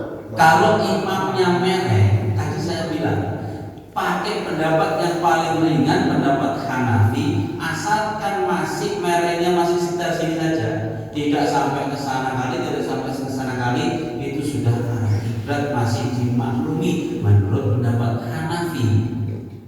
Yes. Tapi kalau mau sepakat satu arah itu lebih bagus. Yes. Intinya kita ini jangan gara-gara sedikit beda terus kita jadi yes. Ngaji itu supaya ngatur jiwa, supaya apa rame-rame. Ya. Awal-awal memang saya sampaikan madzhab Syafi'i. Kenapa? Karena kita ngaji di Syafi'i. Maka saya sampaikan, kalau misalkan nggak sama, ya nggak bagus, nggak sah. Madzhab Syafi'i sing paling keren, paling keras. Harus sama. Sholat kok nggak sama. Nggak sama urusan kiblat nggak sah. Nah sekarang sudah disampaikan madzhab Syafi'i pakai pendapat yang paling ringan. Kalau sudah terjadi begitu, pakai pendapat yang paling ringan, yaitu madzhab Hanafi. Apa? Mabainal masyriq wal maghrib kiblat. Pokoknya kiblat itu ya antara utara. Kalau di sini, kalau di Madinah ya mabainal maghrib wal masyriq. Kalau di sini antara utara dan selatan itu sudah kiblat. Jadi jangan mengklaim kiblat saya yang paling benar. Sisi Terus tadi maksudnya mengikuti yang mana gitu. Kalau imamnya merek, kita lempeng. Sementara imamnya lempeng, makmumnya merek. Kita makmum imam. Kayak pembahasan yang sebelumnya nih, pertanyaannya. Kalau imam lurus, berarti kan makmum kan harus lurus. Ya. Kalau Madzhab Syafi'i. Syafi'i. Kalau imamnya lurus, ya makmumnya merek kan nggak sah. Madzhab Syafi'i. Ya. Itu pertanyaan Pak Syafi'i. Madzhab Syafi'i harus sepakat. Mbak, madzhab Syafi'i harus sepakat. Imam merek, makmum harus merek. Imam lempeng, makmum harus lempeng. Syafi'i. Hanafi, imam merek sedikit, makmum lempeng. Sah. Imam lempeng, makmum ada merek sedikit, sah. Madzhab Hanafi. Jadi kalau sudah terjadi begitu, misalkan kita sudah mengusahakan menyampaikan madzhab Syafi'i, tapi kalau sudah terjadi begitu, ambillah madzhab yang paling ringan yaitu madzhab Hanafi. Tapi jangan katakan sholat kita tidak sah. Itu yang saya sangat tidak setuju. Jadi sholatnya sah semua, sah. Jelas. Sholat sah. Nah, satu lagi kalau gitu. Rukun sholat itu 13. Yang pertama berdiri tegak menghadap kiblat. Itu rukun yang pertama. Ya. Berdiri tegak menghadap kiblat. Ya. Itu kan ketentuan sudah itu rukun. Siapa yang tidak mengerjakan rukun berarti sah, tidak sah. Kan gitu. Iya. Jadi bagaimana itu? Sudah. Harus berdiri tegak menghadap kiblat. Harus berdiri Rukun tegak sholat. menghadap kiblat. Kiblat itu Masalahnya ini perbedaan ulama terjadi karena kita tidak berada di depan Ka'bah tepat. Itu masalahnya. Kalau kita berhadapan di depan Ka'bah, maka kalimat itu tadi terpakai. Kalau kita mau sholat harus benar-benar menghadap kiblat, ya, fastaqbil kiblat, fakabir. Hadisnya ini, ya. Kalau kita sudah mau sholat maka menghadap kiblat, fakabir. Itu hadis kalau kita tepat di depan Ka'bah. Kenapa Imam Hanafi kok berbeda pendapat dengan Imam Syafi'i? Apa Imam Hanafi bodoh? Apa Imam Syafi'i ini tidak mau tahu hadis Al-Quran? Tentu tidak. Mereka adalah orang yang paham Al-Quran, paham hadis. Bahkan Imam Syafi'i untuk mencari satu hukum 300 kali menghatamkan Al-Quran. Cari satu hukum menghatamkan 300 kali Al-Quran. Kita belum pernah yang kayak gitu. Pernah nyari satu hukum 300 kali Al-Quran dihatamkan. Jadi kita makanya kita tidak bisa ikut aja ulama ini. Imam Hanafi pendapatnya ini ikuti, saya yakin saya masih jauh sekali untuk ke derajat Imam Hanafi. Begitu juga ke derajat Imam Syafi'i. Maka saya cuma mengutip pendapat beliau. Jadi kita jangan menggunakan ini, kita tunduk pada kealiman seorang, akui keilmuan seseorang supaya kita lebih aman, gitu saja. Nanti kalau dihadapkan di sana kita dihadapkan, ayo iki Imam Syafi'i, iki awakmu, ayo wis laga ngono. Wis gak iso apa asline. Wis Pak. Sudah Pak.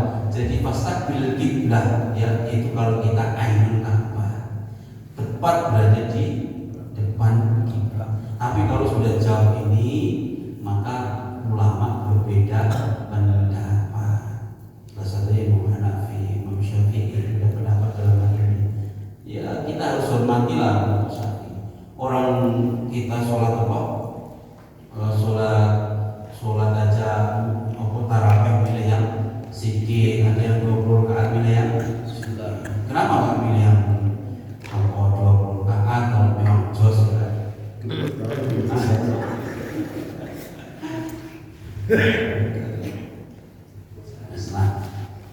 Kalau saran saya mengenai ada yang berbeda yang paling lurus, sebaiknya dia ambil jalan tengahnya diukur dan disaksikan dua-dua yang berbeda itu.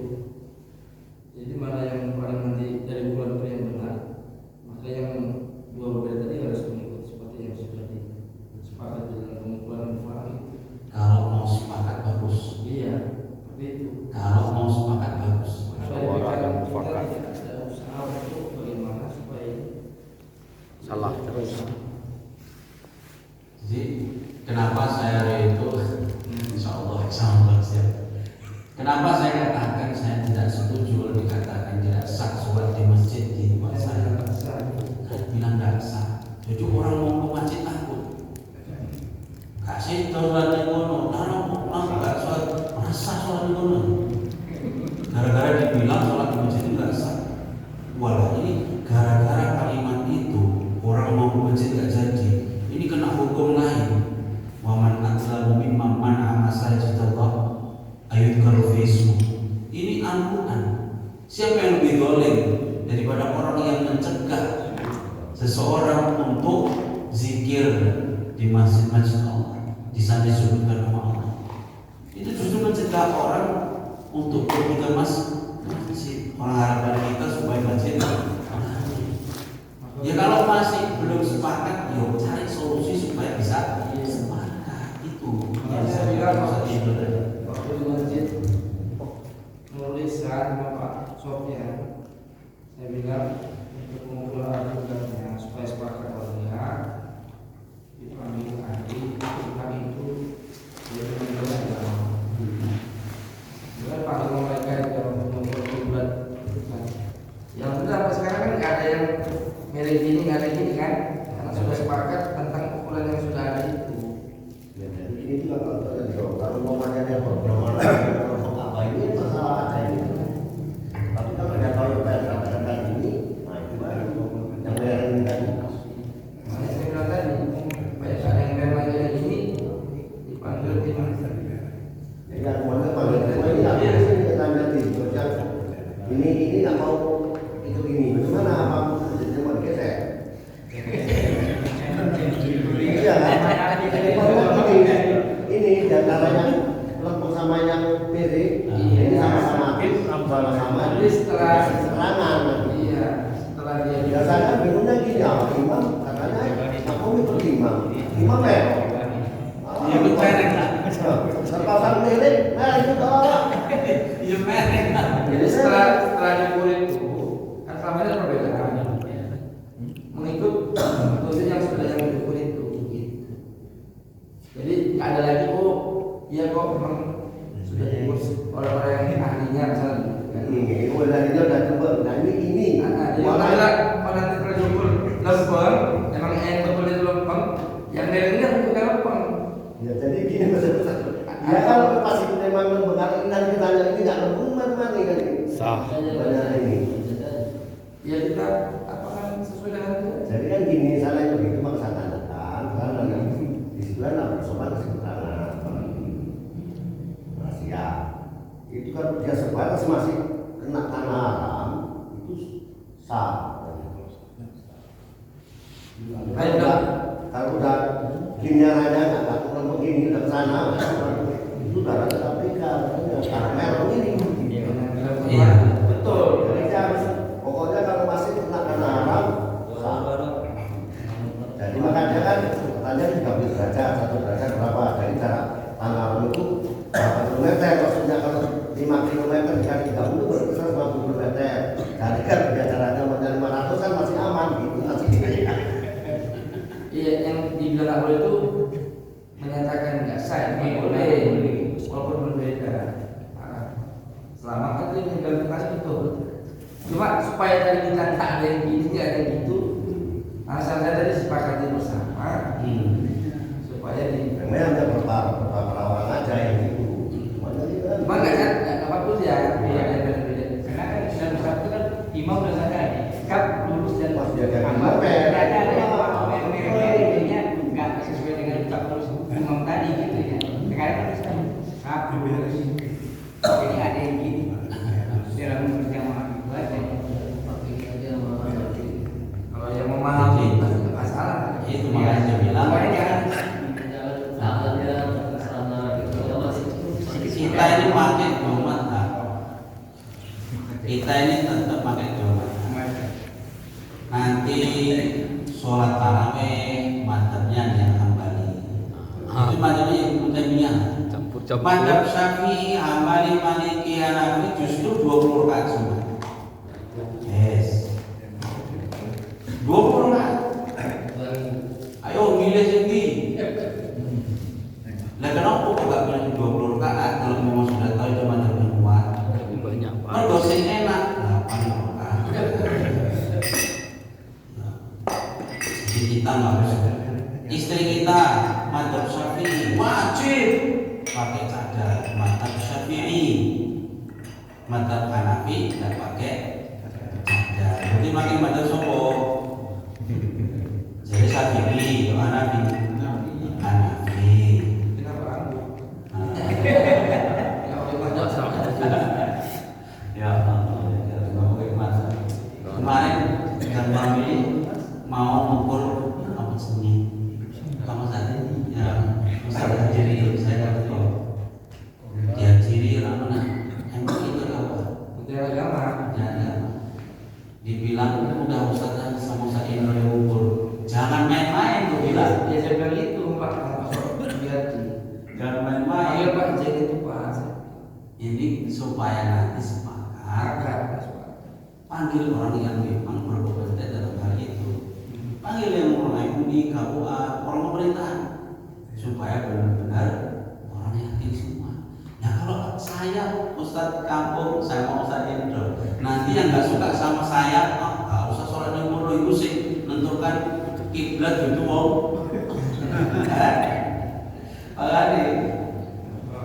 menyampaikan kebenaran itu kadang kita harus bicara. Kalau enggak, ya sudah kita ukur pakai kompas selesai.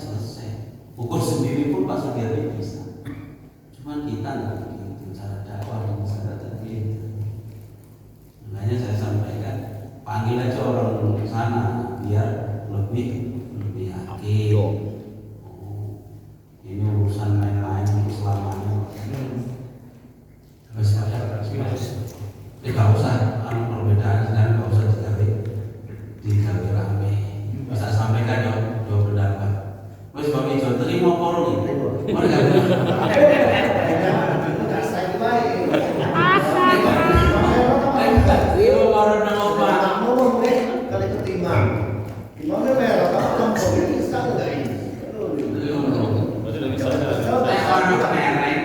Imam merek berarti makin pada siapa mau kalau sampai Syafi'i harus sama semua. Terus sebenarnya sudah gampang. Nek istri kita pakai cadar berarti Syafi'i. Nek nggak pakai cadar berarti Hanafi.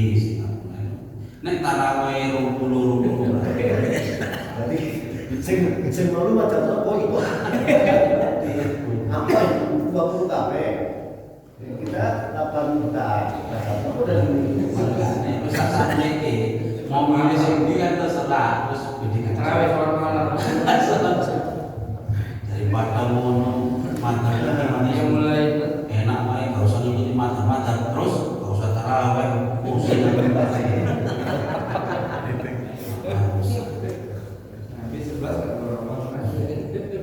ya berdoa sama-sama.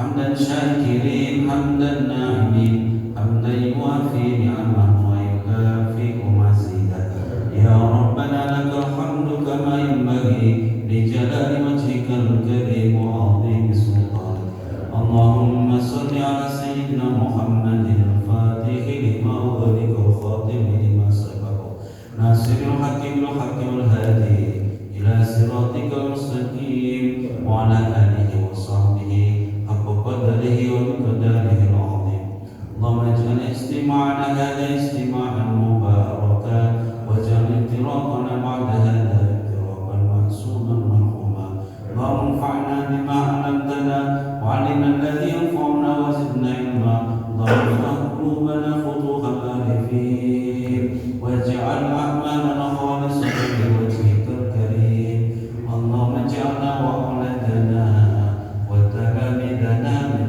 أهل القرآن واجعلنا وإياهم من أهل العلم واجعلنا وإياهم من أهل الخير ولا تجعلنا وإياهم من أهل الشر والضير إنك على كل شيء قدير ربنا لا تزغ قلوبنا بعد إذ هديتنا وهب لنا من لدنك رحمة إنك أنت الوهاب ربنا آتنا في الدنيا حسنة وفي الآخرة حسنة وقنا عذاب النار وصلى الله على سيدنا محمد النبي الأمي وعلى آله وصحبه وبارك وسلم